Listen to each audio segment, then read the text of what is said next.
рӯзи 5 апрел дар варзишгоҳи Шоҳ Абдулло Спорт Сити рақобати аввали тими миллии наврасони то 17 солаи Тоҷикистон бар муқобили Умон доир шуд.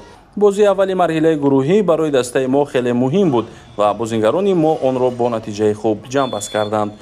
дар қисми аввал футболбозони тоҷик бозиро фаъолона сар карданд. аллакай дар дақиқаи сеюми рақобат Зариф Зарифзода ҳисоби бозиро кушод. дар дақиқаи 11 майдондории футболбози Умон Ал-Машайхӣ голи ҷавобиро зада ҳисобро 1-1 намуд. қисми аввали рақобат бо ҳамин ҳисоб ба поён расид.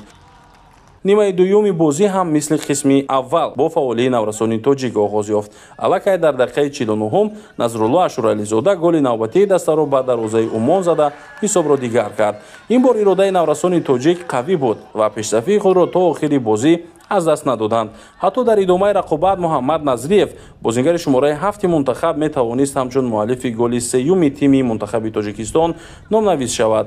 аммо баъди зарбаи олии задаи ӯ ки тӯб ба тири дарвоза бархӯрда ва бо суръати тез ба дарвоза ворид шуда буд, аз назари довари марказ ва кӯмакдовари канори чап дур монд.